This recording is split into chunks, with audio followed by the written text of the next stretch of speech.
ಯಾರೋ ಹೇಳಿದ ಅದ್ಭುತವಾದ ಮಾತು. ಜನರು ಯಾವ ಪರಿಸ್ಥಿತಿಯಲ್ಲಿದ್ದಾಗ ಸಾವಿಗಾಗಿ ಪ್ರಾರ್ಥನೆ ಮಾಡುತ್ತಾರೆ, ನಾನು ಅದೇ ಪರಿಸ್ಥಿತಿಯಲ್ಲಿದ್ದಾಗ ಬದುಕುವ ಶಪಥ ಮಾಡಿದೆ. ಸಣ್ಣದಾದ ಕತೆ. ಒಂದು ಬಾರಿ ಒಬ್ಬ 50 ವರ್ಷದ ವ್ಯಕ್ತಿ ತನ್ನ ಜೀವನದಿಂದ ತುಂಬ ಉದಾಸೀನನಾಗಿದ್ದ. ಅವನ ಜೀವನ ಸರಿಯಾಗಿ ನಡೆಯುತ್ತಿಲ್ಲ. ನೆಗೆಟಿವಿಟಿ ಕಡೆಗೆ ಹೋಗುತ್ತಿತ್ತು. ಡಿಪ್ರೆಸ್ಡ್ ಆಗಿದ್ದ, ಉದಾಸೀನನಾಗಿದ್ದ.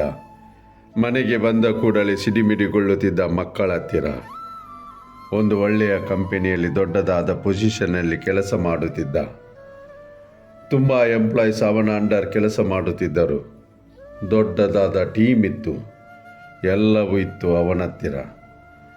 ಆದರೆ ಫ್ರಸ್ಟ್ರೇಷನ್ಗೆ ಒಳಗಾಗಿದ್ದ. ಅವನಿಗೆ ಅನಿಸುತ್ತಿತ್ತು, ಬಹುಶಃ ಅವನು ಡಿಪ್ರೆಷನ್ ಕಡೆಗೆ ಹೋಗುತ್ತಿದ್ದಾನೆ. ಹೆಂಡತಿ ಅವನ ಹತ್ತಿರ ಹೇಳಿದಳು, ತಪ್ಪು ತಿಳಿಯಬೇಡಿ, ನಿಮಗೆ ಕೌನ್ಸಿಲಿಂಗ್ನ ಅವಶ್ಯಕತೆ ಇದೆ. ನನಗೆ ತಿಳಿದ ಜ್ಯೋತಿಷಿ ಹತ್ತಿರ ನಿಮ್ಮ ಜಾತಕ ಕುಂಡಲಿ ತೋರಿಸಿ.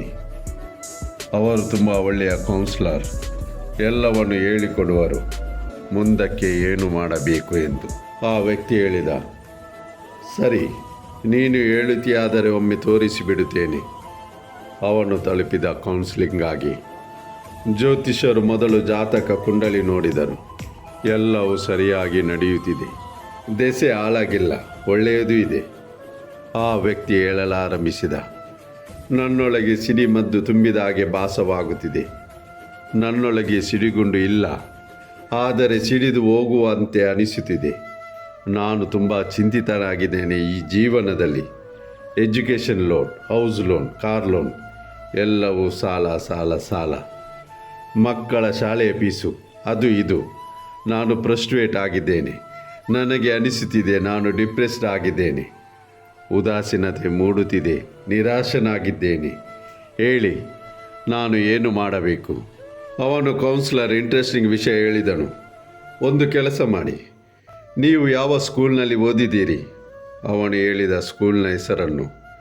ಕೌನ್ಸಿಲರ್ ಹೇಳಿದ, ಅಲ್ಲಿಗೆ ಹೋಗಿ. ಯಾವ ವರ್ಷ ನೀವು 10th ಮಾಡಿದ್ದೀರಿ ಆ ರಿಜಿಸ್ಟರ್ ತಂದು ಬನ್ನಿ. ಅದರ ನಂತರ ನಾನು ತಿಳಿಸುತ್ತೇನೆ ಏನು ಮಾಡಬೇಕು. ಅವನಿಗೆ ಅನಿಸಿತು, ತುಂಬ ಪ್ರಸಿದ್ಧಿ ಪಡೆದ ಕೌನ್ಸಿಲರ್ ಹೇಳುತ್ತಿದ್ದಾರೆ ಅಂದರೆ ಸರಿಯಾದುದನ್ನೇ ಹೇಳುತ್ತಿದ್ದಾರೆ. ನನ್ನ ಒಳ್ಳೆಯದಕ್ಕಾಗಿ ಹೇಳುತ್ತಿದ್ದಾರೆ.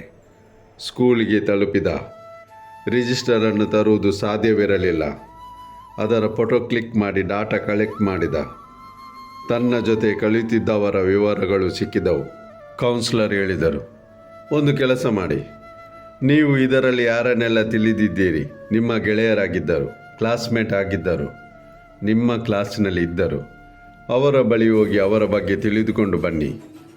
ಅವರು ಈ ಸಮಯ ಏನು ಮಾಡುತ್ತಿದ್ದಾರೆ, ಯಾವ ಥರದ ಜೀವನ ನಡೆಸುತ್ತಿದ್ದಾರೆ. ಆ ಸಜ್ಜನ ಕೌನ್ಸಿಲಿಂಗಾಗಿ ಬಂದವ ಹೇಳಿದ, ಸರಿ, ನಾನು ತಿಳಿದುಕೊಂಡು ಬರುತ್ತೇನೆ. 10ನೇ ತರಗತಿಯಲ್ಲಿ ಅವನ ಕ್ಲಾಸ್ಮೇಟ್ ಆಗಿದ್ದರು, ಅವನ ಫ್ರೆಂಡ್ಸ್ ಆಗಿದ್ದರು, ಯಾರೆಲ್ಲ ಸಂಗಡ ಇದ್ದರು. ಅವನು ಅವರ ಮನೆಗೆ ಹೋಗಿ ತಿಳಿದುಕೊಳ್ಳಲು ಪ್ರಾರಂಭಿಸಿದ. ತುಂಬ ಉದ್ದವಾದ ಪ್ರೊಸೆಸ್ ಆಗಿತ್ತು. 2-3 ತಿಂಗಳಾಯಿತು. ಯಾವಾಗಲೆಲ್ಲ ಸಮಯ ದೊರಕುತ್ತಿತ್ತು ಅವನು ಹೋಗುತ್ತಿದ್ದ ಹುಡುಕಾಡಲು. ಆದರೆ ಈ ಉದ್ದವಾದ ಪ್ರೊಸೆಸ್ನಲ್ಲಿ ಅವನು ಅರ್ಥ ಮಾಡಿಕೊಂಡಿದ್ದು ಏನೆಂದರೆ, ಯಾರೆಲ್ಲ ಅವನ ಸಂಗಡ 10th ಕ್ಲಾಸ್ನಲ್ಲಿ ಶಿಕ್ಷಣ ಪಡೆಯುತ್ತಿದ್ದರು ಅದರಲ್ಲಿ 10% ಜನರು ಈ ಪ್ರಪಂಚದಲ್ಲೇ ಇಲ್ಲ. 50 ವರ್ಷ ಪ್ರಾಯ ತಲುಪುವ ಮೊದಲೇ ಈ ಪ್ರಪಂಚ ಬಿಟ್ಟು ಹೋಗಿದ್ದರು. 15% ಈಗಿದ್ದರು. ಅವರ ಡಿವೋರ್ಸ್ ಆಗಿದೆ, ಸೆಪರೇಟ್ ಜೀವನ ನಡೆಸುತ್ತಿದ್ದಾರೆ. 5-7%ನವರು ಡಿವೋರ್ಸ್ ಆಯಿತು, ಮತ್ತೆ ಮದುವೆ ಮಾಡಿಕೊಂಡರು. ಲೈಫ್ ಸೆಟಲ್ ಆಗುತ್ತಿರಲಿಲ್ಲ. ಪರ್ಸನಲ್ ಲೈಫ್ನಲ್ಲಿ ತುಂಬ ತೊಂದರೆಗೆ ಒಳಗಾಗಿದ್ದರು. ಕೆಲವು ಮಂದಿ ಸಿಕ್ಕಿದರು. ಅವರು ಅಮಲು ಸೇವನೆಗೆ ಒಳಗಾಗಿದ್ದರು, ಎಡಿಕ್ಟೆಡ್ ಆಗಿದ್ದರು. ಮಾತನಾಡುವ ಪರಿಸ್ಥಿತಿಯಲ್ಲಿ ಇರಲಿಲ್ಲ. ಅವರು ಹೇಗೆ ಜೀವನ ನಡೆಸುತ್ತಾರೆ ಎಂದು ಕೂಡ ತಿಳಿಯುತ್ತಿಲ್ಲ. ಕೆಲವು ಮಂದಿ ರೋಗ ಪೀಡಿತರಾಗಿದ್ದರು. ಆಪರೇಷನ್ ಆಗಿದೆ, ಹಾಸ್ಪಿಟಲ್ ಚಕ್ಕರ್ ನಡೆಸುತ್ತಿದ್ದಾರೆ. ಕೆಲವರಿಗೆ ಕೋರ್ಟ್ ಕೇಸ್ ನಡೆಯುತ್ತಿದೆ. ಈ ಎಲ್ಲರೂ ಅವನ ಕ್ಲಾಸ್ಮೇಟ್ ಆಗಿದ್ದರು. ಅವನು ಎಲ್ಲವನ್ನು ತಿಳಿದುಕೊಂಡು ವಾಪಸ್ ಬಂದ ಕೌನ್ಸಿಲರ್ನ ಹತ್ತಿರ. ಆ ಜ್ಯೋತಿಷಿಯು ಕೌನ್ಸಿಲರ್ ಕೇಳಿದರು, ಈಗ ಹೇಗೆ ಅನಿಸುತ್ತಿದೆ? ಈಗ ಕೂಡ ಆ ನೆಗೆಟಿವಿಟಿ ಪ್ರಪಂಚದಲ್ಲಿ ಇದೆಯಾ? ಸ್ವಲ್ಪವಾದರೂ ಹೊರಗೆ ಬಂದಿದೀಯಾ? ಆ ಸಜ್ಜನ ವ್ಯಕ್ತಿ ಹೇಳಿದ. ನಾನು ಈಗ ಖುಷಿಯಲ್ಲಿದ್ದೇನೆ. ನನಗೆ ಎಲ್ಲವೂ ಸರಿ ಎಂದು ಅನಿಸುತ್ತಿದೆ. ನಿಮಗೆ ಧನ್ಯವಾದಗಳು. ನೀವು ಒಂದು ಬೇರೆ ಥರದ ವಿಧಾನವನ್ನು ಉಪಯೋಗಿಸಿದ್ದೀರಿ. ನಾನು ತಿಳಿದುಕೊಳ್ಳಲು ಈ ಜಗತ್ತಿನಲ್ಲಿ ಎಷ್ಟೊಂದು ದೊಡ್ಡದಾದ ನೋವು ಇದೆ. ನನ್ನದು ಅವರ ಮುಂದೆ ಎಷ್ಟೊಂದು ಚಿಕ್ಕದು. ನಾನು ತಿಳಿಯದೆ ಹೋದೆ. ಯಾಕೆ ನಾನು ನಿರಾಶೆಗೆ ಒಳಗಾಗಿದ್ದೆ, ಫ್ರಸ್ಟ್ರೇಟ್ ಆಗಿದ್ದೆ, ಉದಾಸೀನನಾಗಿರುತ್ತಿದ್ದೆ. ಎಲ್ಲವೂ ಸರಿಯಾಗಿ ನಡೆದರೂ ಕೂಡ ನನ್ನ ಜೀವನದಲ್ಲಿ ಸರಿಯಾಗಿ ನಡೆಯುತ್ತಿಲ್ಲ ಎಂಬ ಭಾವನೆ. ಆದರೆ ನಾನು ಎಷ್ಟೋ ಜನರಿಗಿಂತ ಒಳ್ಳೆಯದಾಗಿ ಜೀವನ ನಡೆಸುತ್ತಿದ್ದೇನೆ. ನಿಮಗೆ ಥ್ಯಾಂಕ್ ಯು. ಚಿಕ್ಕದಾದ ಕತೆ, ಆದರೆ ನಮಗೆ ಕಲಿಸುತ್ತಿದೆ, ಅರ್ಥ ಮಾಡಿಸುತ್ತಿದೆ. ಜೀವನದಲ್ಲಿ ತುಂಬ ಮಂದಿ ಜನರಿದ್ದಾರೆ. ತುಂಬ ಕೆಟ್ಟದಾದ ಪರಿಸ್ಥಿತಿಯಲ್ಲಿ ಜೀವಿಸುತ್ತಿದ್ದಾರೆ, ಆದರೆ ಜೀವನ ನಡೆಸುತ್ತಿದ್ದಾರೆ. ಅವರು ಜೀವನದಲ್ಲಿ ಗಿವ್ ಅಪ್ ಮಾಡಲಿಲ್ಲ. ಲೈಫ್ನಲ್ಲಿ ಗಿವ್ ಅಪ್ ಮಾಡಬೇಡಿ. ಇದನ್ನು ಯೋಚಿಸಬೇಡಿ. ನೆಗೆಟಿವಿಟಿ ನನ್ನನ್ನು ಆಕ್ರಮಿಸಿದೆ. ಇದನ್ನು ಯೋಚಿಸಿ, ಏನಾದರೂ ಒಳ್ಳೆಯದೇ ಆಗುವುದು. ಅದರಿಂದ ನಾನು ಸಂತೋಷವಾಗಿರುತ್ತೇನೆ, ಖುಷಿಯಾಗಿರುತ್ತೇನೆ, ನನ್ನವರನ್ನು ಖುಷಿಯಲ್ಲಿ ಇಡುತ್ತೇನೆ. ಒಳ್ಳೆಯ ವಿಷಯ ಹುಡುಕಲು ಶುರು ಮಾಡೋಣ. ನಮ್ಮ ದಿನ ಪೂರ್ತಿ ಒಂದಲ್ಲ ಒಂದು ಮಿನಿಟು, ಒಂದು ಸೆಕೆಂಡು ನಾವು ನಗುವಂಥ ಕ್ಷಣವನ್ನು ನೆನಪಿಸಿಕೊಳ್ಳೋಣ.